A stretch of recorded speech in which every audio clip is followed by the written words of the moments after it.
प्रत्येक एकादशी का हिंदू धर्म में महत्व है। भाद्रपद माह के शुक्ल पक्ष की एकादशी तिथि को परिवर्तनी एकादशी के नाम से जाना जाता है। इस दिन भगवान विष्णु के वामन अवतार और भगवान गणेश की पूजा का विधान है। ऐसा कहा जाता है कि इस व्रत के प्रभाव से सभी पापों का अंत हो जाता है। हिंदू पंचांग के अनुसार इस साल यह व्रत 14 सितंबर 2024 को रखा जाएगा। इसकी कथा के बारे में जानते हैं। युधिष्ठिर कहने लगे कि हे प्रभु, भाद्रपद शुक्ल एकादशी का क्या नाम है, इसकी विधि तथा इसकी महिमा कृपा करके हमें बताइए। तब भगवान श्री कृष्ण जी कहने लगे, सभी पापों का नाश करने वाली उत्तम वामन एकादशी की महिमा मैं तुमसे कहता हूँ। इसे परिवर्तनी एकादशी के नाम से भी जाना जाता है। इसका यज्ञ करने से वाजपेय यज्ञ का फल मिलता है। पापियों के पाप नाश करने के लिए इससे बढ़कर कोई उपाय नहीं है। जो मनुष्य इस एकादशी के दिन मेरी पूजा करता है, उससे तीनों लोग पूज्य हो जाते हैं। अतः मोक्ष की इच्छा रखने वाले मनुष्य इस व्रत को जरूर करें। जो कमल नयन भगवान का कमल से पूजन करते हैं, वे अवश्य भगवान के समीप हो जाते हैं। जिसने भाद्रपद शुक्ल एकादशी को उपवास और पूजन किया, उसने ब्रह्मा विष्णु सहित तीनों लोगों का पूजन किया। अतः हरिवासर अर्थात एकादशी का व्रत अवश्य करना चाहिए।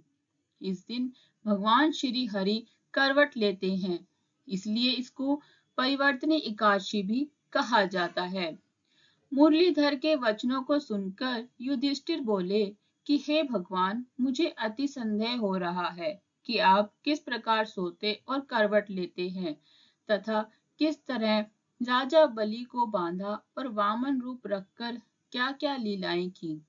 चातुर्मास के व्रत की क्या विधि है तथा आपके शयन करने पर मनुष्य का क्या कर्तव्य है, इसे आप मुझे विस्तार से बताइए।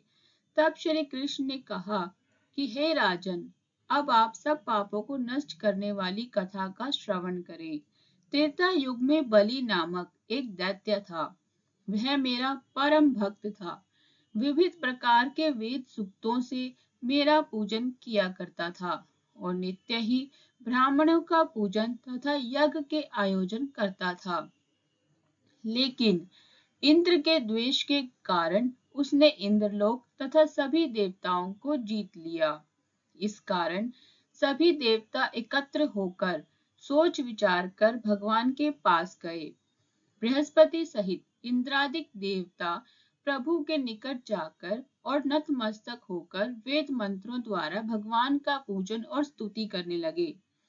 अतः मैंने वामन रूप धारण करके 5वां अवतार लिया और फिर अत्यंत तेजस्वी रूप से राजा बलि को जीत लिया।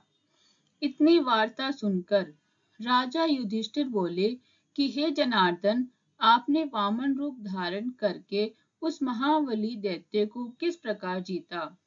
तब भगवान कृष्ण कहने लगे कि मैंने बलि से 3 पग भूमि की याचना करते हुए कहा कि ये मुझको 3 लोक के समान है और हे राजन, यह तुमको अवश्य ही देनी होगी।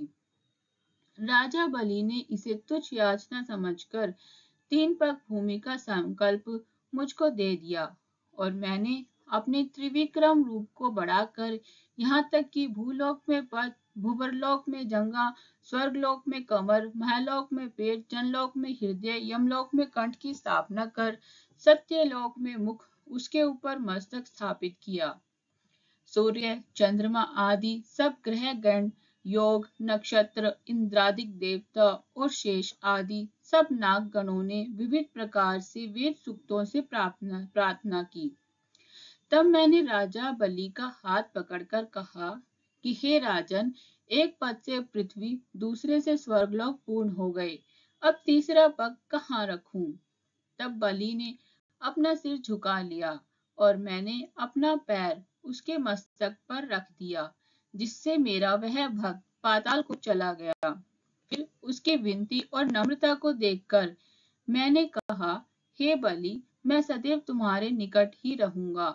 विरोचन पुत्र बलि से कहने पर भाद्रपद शुक्ल एकादशी के दिन बलि के आश्रम पर मेरी मूर्ति स्थापित हुई। इसी प्रकार दूसरी क्षीर सागर में शेषनाग के षष्ठ पर हुई। हे राजन, इस एकादशी को भगवान शयन करते हुए करवट लेते हैं, इसलिए तीनों लोकों के स्वामी भगवान विष्णु का उस दिन पूजन करना चाहिए। इस दिन तांबा, चांदी, चावल और दही का दान करना चाहिए। इसके साथ ही रात्रि को जागरण अवश्य करना चाहिए।